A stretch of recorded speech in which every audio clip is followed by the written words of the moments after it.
평신도 교회를 꿈꾸며 달려가고 있는 항차한 성도입니다. 우리가 신앙생활을 하면서 어떤 대단한 사람, 유명한 사람의 말씀을 듣고 또 그분들을 따라가고 그분들을 추종한다는 것, 그것은 참 그 사람이나 대상자나 또 그걸 따라가는 사람이나 다 조심해야 될 겁니다. 솔직히 지금 한국 교회 지금 이단의 이런 문제점들은 다 그 사람을 추종하기 때문에 일어나는 것들입니다. 그 안에서 온갖 문제들이 발생하게 되죠.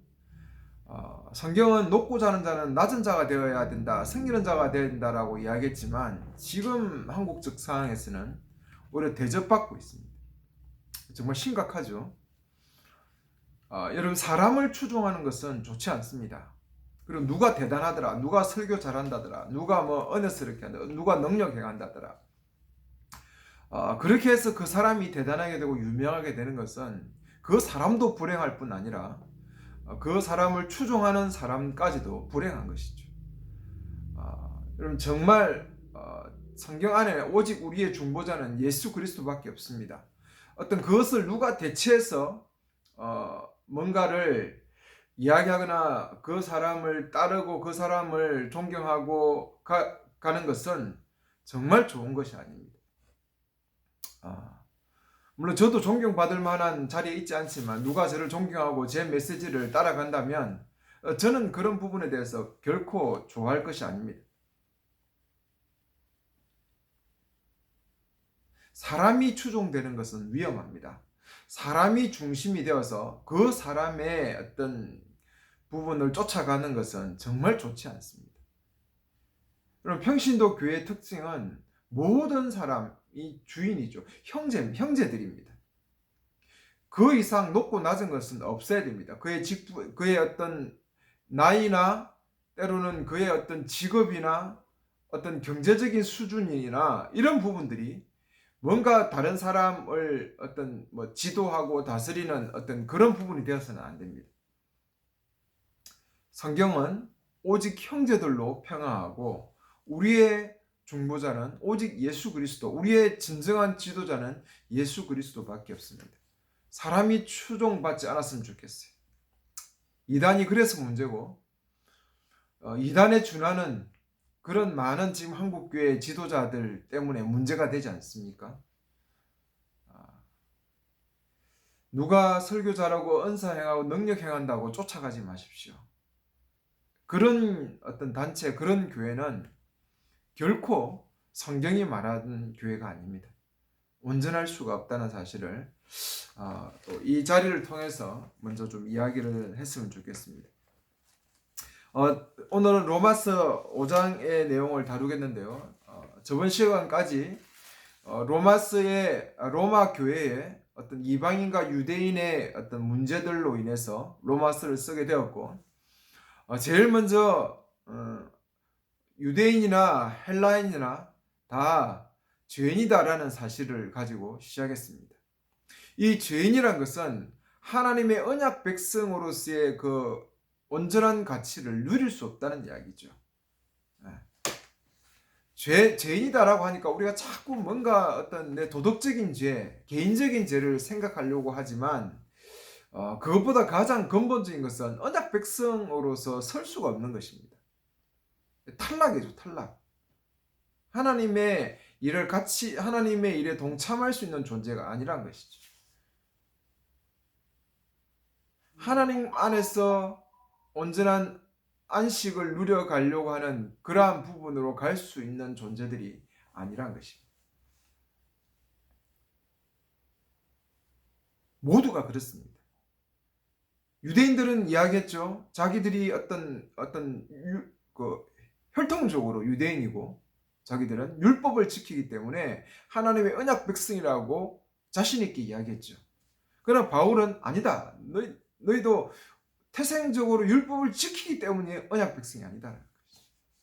그 다음에 헬라인들은 자기들이 아주 지혜롭다고 생각합니다. 지혜롭고 깊은 것을 깨달았고, 그래서 그들이 대단한 사람이 아니죠. 언약 백성이 아니죠. 오히려 지혜로운 것들을 위해서 영리를 이용해서 그들은 더 비참한 윤리적 도덕적 타락까지 나아가는 지경까지 헬라인들에게 가져졌죠. 그래서 너희들이 자랑할 만한 그리고 너희들의 어떤 자랑의 근거로 내세울 만한 것이 없다는 것입니다.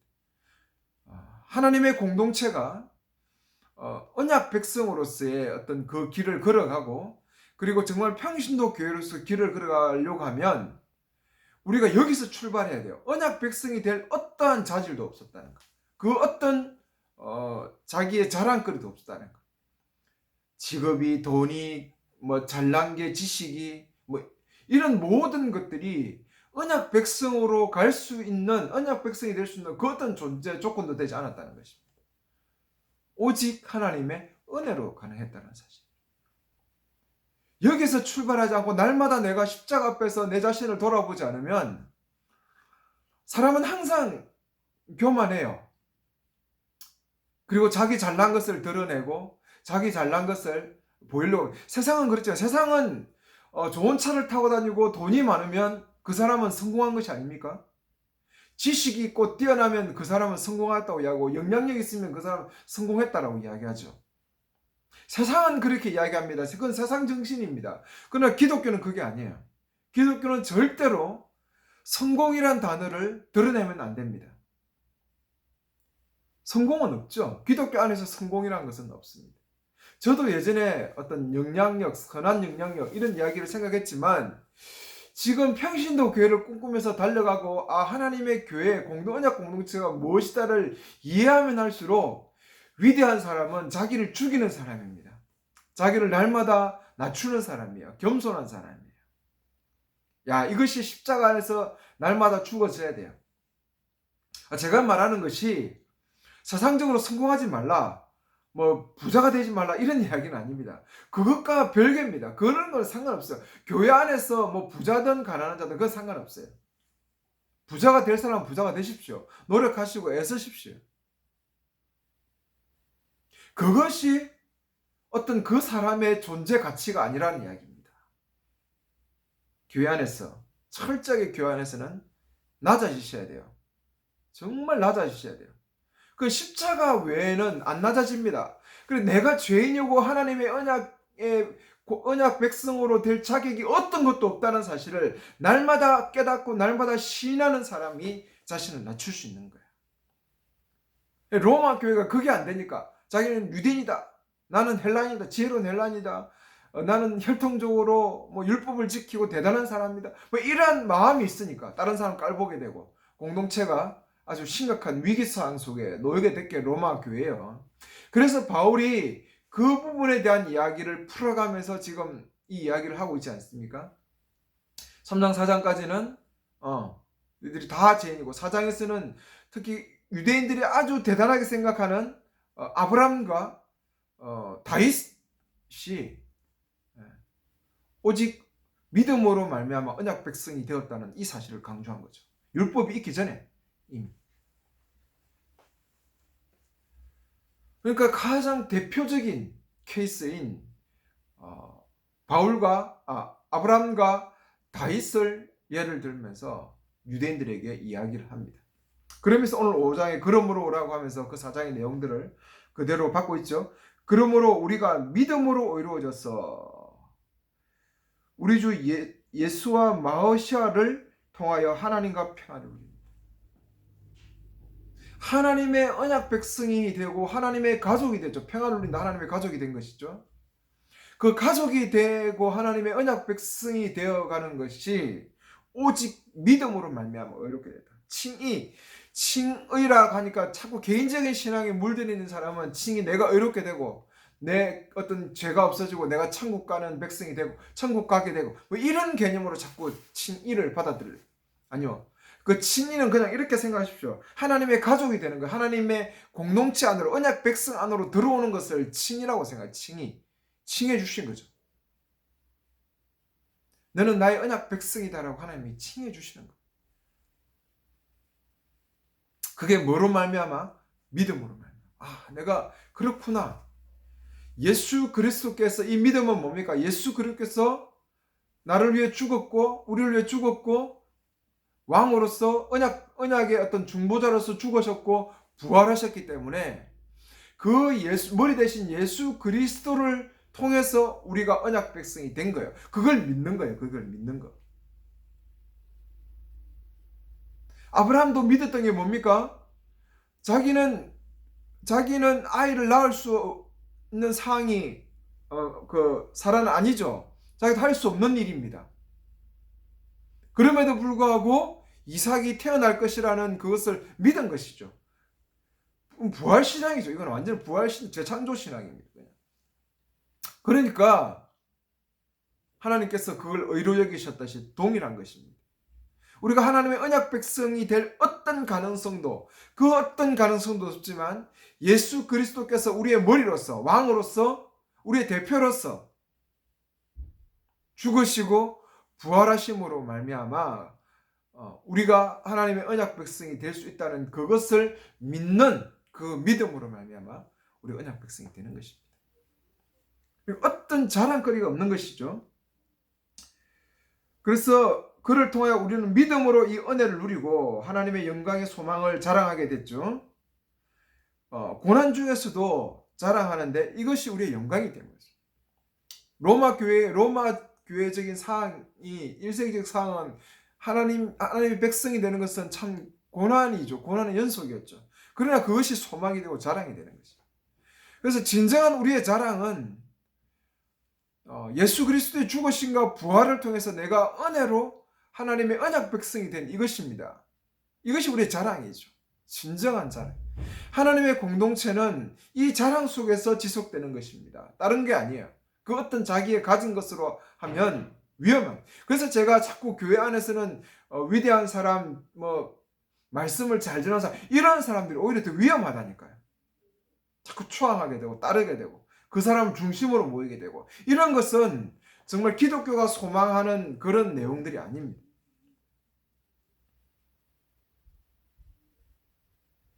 이 소망이 부끄럽지 않은 것은 하나님의 사랑이 우리 마음속에 부어져 있기 때문입니다.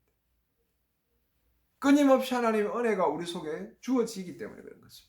그래서 세상 자랑이 아니라 공동체가 자기를 낮추고 자기 자신을 겸손하게 할 수 있는 것은 하나님의 사랑이죠. 하나님의 사랑이 부어지는 것이죠.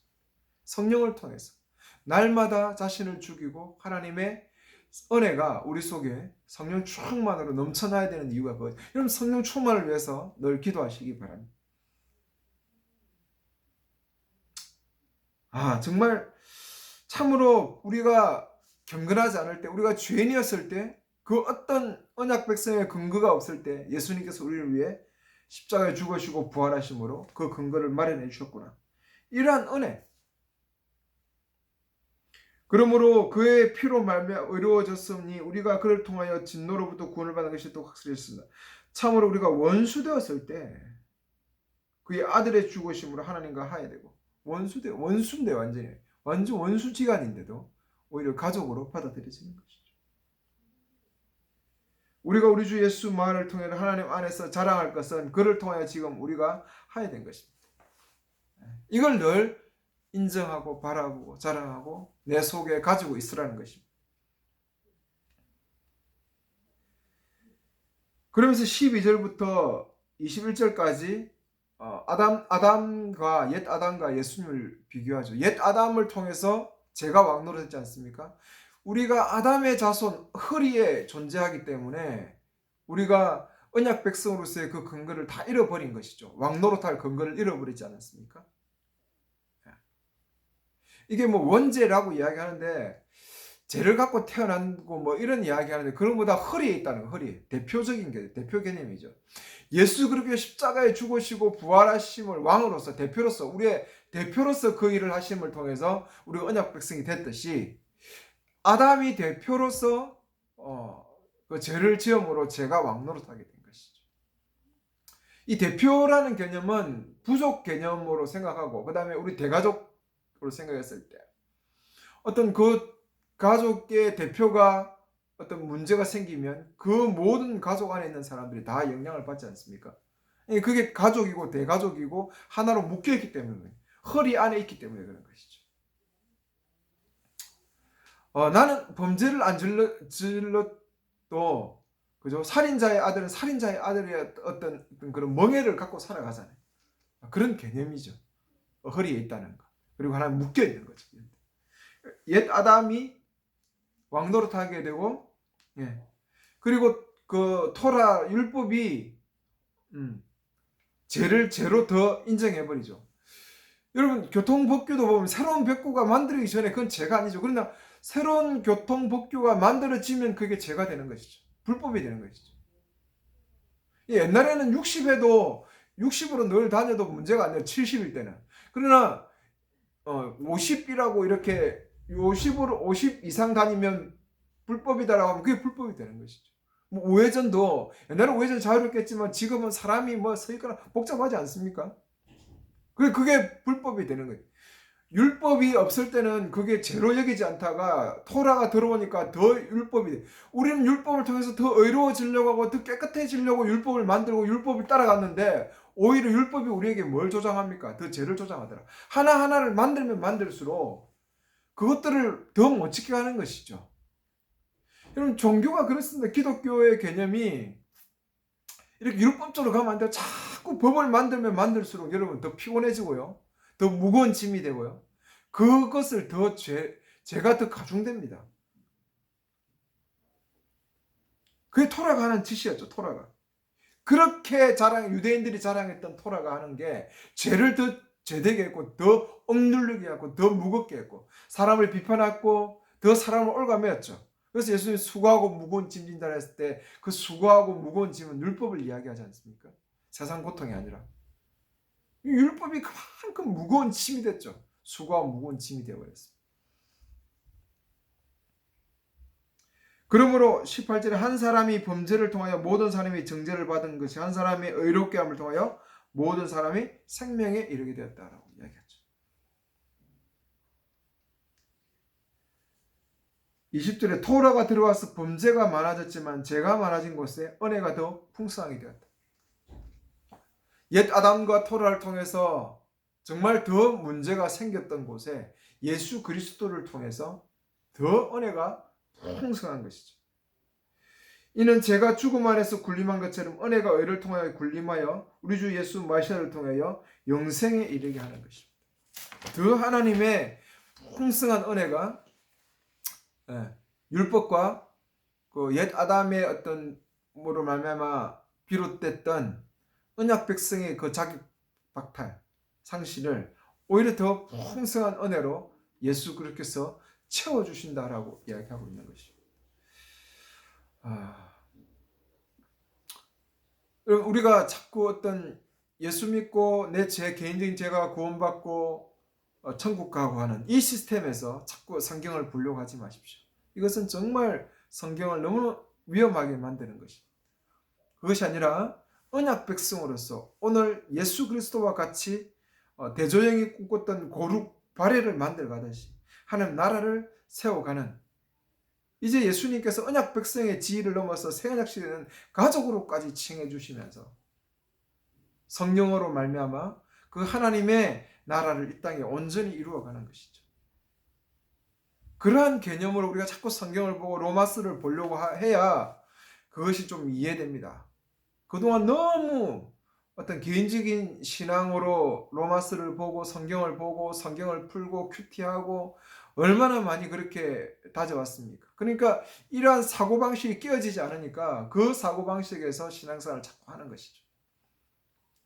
그러니까 신앙생활을 하면 할수록 하나님의 언약 백성과 성경이 정말 꿈꾸려고 했던 그런 교회와는 멀어져가는 그런 현상들이 자꾸만 이루어져가는 것입니다. 그럼 다시 한번 강조합니다. 이런 내 죄가 용서받고 천국 가고 하는 이 시스템에서 빨리 벗어나시고 그리고 어떤 사람을 추종하고 누가 설교 잘하더라, 누가 은혜스럽게 하더라, 누가 대단하더라, 누가 능력 행하더라 이런 데 쫓아다니지 마시고 제발 그런 사람들 추앙하지 마시고 바울 파고 무슨 베드로 파고 이 고린도 교회 문제였잖아요. 자기의 어떤 신앙을 자랑하려고 드러내려고. 여러분 교회 안에서는 자기를 가장 낮추는 사람 정말 겸손한 사람. 이것은 자기의 근거가 어디에 있는지부터 출발하고 그 속에 하나님의 사랑이 늘 부음받는 성령 충만한 사람이 할 수 있는 것입니다. 그런 사람들이 교회 안에 필요해요. 자신을 낮출 수 있고 날마다 죽여서 교회 공동체가 하나 되어가는 이 일을 위해서 나아가는 그런 사람들이 필요합니다. 언약 공동체를 꿈꾸며 걸어가는 그런 모든 사람들이 되었으면 좋겠습니다. 감사합니다.